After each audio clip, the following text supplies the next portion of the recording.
Hong Kong Direct is your weekly show highlighting the best of Hong Kong racing. Hello, welcome along to the program. I'm Tom Wood, and this weekend on the show we highlight everything to do with the Group 1 meeting coming out of Sha Tin, where our best horse is back in business. He's looking to defend his crown in the Citi Hong Kong Gold Cup after tasting defeat last start.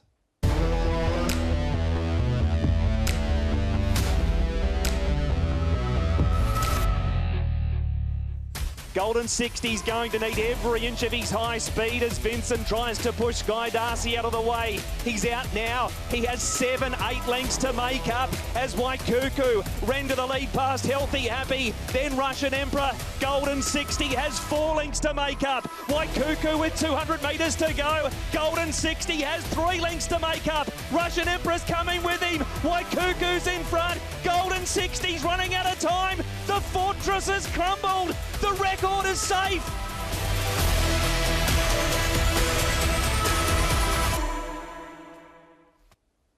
And of course, Golden 60 spearheads the lineup for this weekend's Group 1 Citi Hong Kong Gold Cup over the 2,000 metres. It's the second leg of the Triple Crown. He's there with Vincent Ho, drawn barrier at number 11. More than this, teaming up with Zach Purton. Of course, Zach placed on him in the Hong Kong Derby a couple of years ago. Panfield Russian Emperor ran a bottler last start. Blake Shin rides from barrier 10. Sky Darcy has since won a trial after his last start effort. Tourbillon Diamond there with Columbus County. Reliable team will no doubt be up on the pace somewhere. Butterfield, Savvy 9 for Matthew Chadwick and Douglas White, and Casper Founds with a strong attack in the race. Zabrowski, the last start winner, to be ridden by Matthew Poon from barrier number 5. But this week it's time to welcome our special guest to Hong Kong Direct, and it is Vincent Ho who's joining us on the line. Vincent, thanks for your time. How's your great mate Golden 60 been since his last start effort? Hi Tom, thanks for having me. Yep, Golden 60 is working well, and gallop him on the turf was good the other day, and this morning it felt very well as well. He trialled on the turf down the straight at Sha Tin the other week. Were you and Francis satisfied with what he was able to do in his trial? Yeah, definitely. An easy one for him, but still, because it's been about a month since last race, and just let him stretch out a little bit, which he loves the grass all the time, so it's good to trial him on the turf. Going back to last start, of course, the Stewards Cup where you were beaten by Waikuki. When you look back and reflect on that, do you look back and think, maybe I could have done something differently, or should I have done this, or should I have done that? Do you sort of have those sort of thoughts going back to that race now? Yeah, definitely. Always think like that after the race, and not just last race, but races before as well. So yeah, definitely. A lot have been made about his winning streak going into his last race. You didn't seem to feel any of that pressure at all. From what we see on the outside anyway, you don't seem to feel that. But does that sort of encourage you to approach the race differently this weekend? No, usually you don't see the record, coming to the race, which is each race by time, because every race is different. So, this coming race as well, it's totally different, different gates, different horses. And of course, he had experience winning 2,000 meters, not a problem for him. But, it's just another race, so we'll have to start from zero. Of course, he won the Gold Cup last year. He's got a few more rivals to face this year, though, with Vincent, and barrier 11. That can be a bit tricky over 2,000 metres. Does that sort of leave you only with one option of going back and maybe making a move in the race probably a little earlier than you'd like to? Yeah, draw 11 makes things a lot more simple, I would say. Just relax him early wherever he is comfortable, but as long as he relaxes, we're happy. After the weekend, of course, provided he runs well, of course, I guess that the Champions Mile, probably his next target. I know it's difficult to travel overseas at the moment, but Dubai and Japan have been touted. But last season there was also a bit of talk around the Champions and Chater Cup. Could that potentially be on the radar this season? I'll still, I will still have to discuss with the team, and but I also would like to, travel overseas and see how it goes. We don't have to just stay in Hong Kong and go for a 2-4. He didn't race that many, but this season, and I think he should race overseas. But let's see how he is after Champion Smiles, and we'll decide afterwards, I think.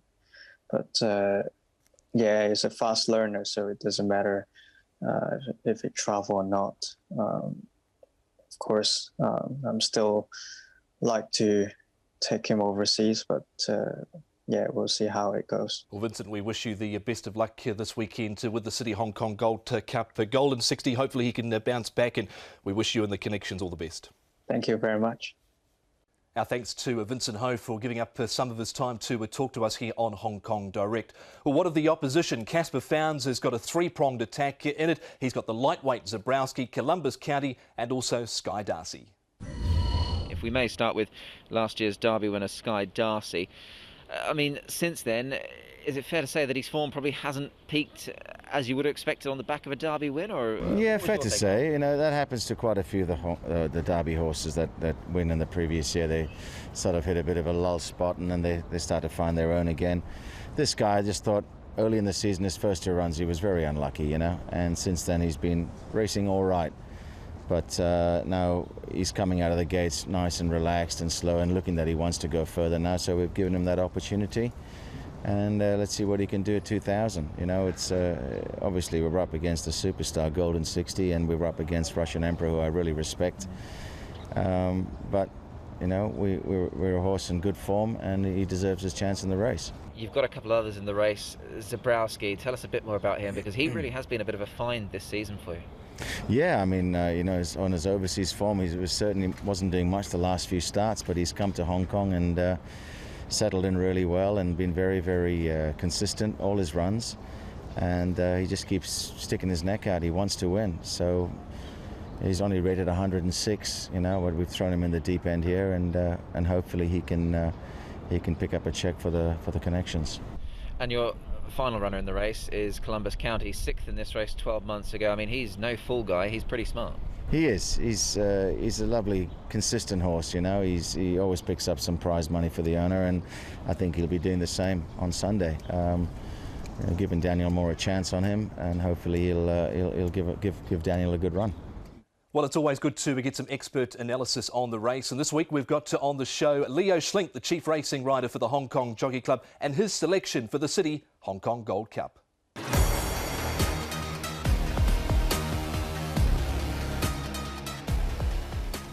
Golden 60 for me, not being too outside the box there, but barrier 11 makes it tricky. But I think that Vincent will put the horse in the right spot, and we'll see the vintage Golden 60 on Sunday. What about the distance? Any concerns with 2,000 metres? He's been there and been proven. He's had some close goes there before, but he's also he's our champion, and I think that he'll show that again on Sunday. Well, the Hong Kong Gold Cup is not the only Group 1 on the card at Sha Tin on Sunday afternoon. We've also got the running of the Queen Silver Jubilee Cup over 1,400 metres. And at the top of the page, Waikuku defending his crown from last year, the winner of the Stewards Cup at his last start. Ka Ying Star will be up on the pace. He jumped a lot better last start. Skyfield has trialled really impressively since his last start, second to Stronger. Wellington had a few traffic issues in the straight last start. Mighty Giant is back in fit health this time round. Healthy Happy, Lucky Express and also California Deep Shot. Both those two bottom horses come out of the Chinese New Year Cup. We'll hear from Zach Purton. He's riding the John Size trained Waikuku, looking to win the Queen Silver Jubilee Cup once again. He's held his form. He's obviously not going to improve off that effort. That's as good as he can go, and John's job is just to tick him over and keep him in that form. And it's hard to get a guide on off his trials here sometimes, but so he pulled up well and he seems good, so we're happy. Just on that recent trial, was that just sort of a matter of process? I mean, he obviously just had a nice canter round at the back and wasn't asked too much. He's a quirky horse. Sometimes he turns up and he trials okay. Like, he never trials great on the dirt, but sometimes he turns up and he'll trial okay, and then other days he just doesn't seem to be that interested, and that was one of those days. But like I said, his action felt good and he pulled up well, so you know, he's always turned up race day, and that's when it matters. Plenty of racing coming up here in Hong Kong. We're over halfway through the season for the 2021-22 calendar. And of course, Sunday we're live at 12:30 with a big 10 race card out of Sha Tin. Wednesday night we're back at Happy Valley for 9 races there. And the conclusion of the DBS Manulife Million Challenge all comes to a head there on Wednesday night. And then back to Sha Tin the following weekend. Sunday the 27th again for a big afternoon of racing featuring the Classic Cup. Well, sad news filtering through here in Hong Kong over the last week or so with the former legendary trainer Brian Can passing away. He, of course, won the Hong Kong Gold Cup a few years ago, going back to the year 2000 with Industrialist. We'll leave you with that replay. He was ridden by Alan Munro. Industrialist open up with a big break. He's got 2 lengths. Oriental Express trying to run him down. Helene Express, Kenwood Melody and Housemaster stick on. Industrialist in front. Oriental Express eating up the ground. The post is going to be too close. Brian Kahn's going to win his 3rd Gold Cup. Industrialist wins it by 2.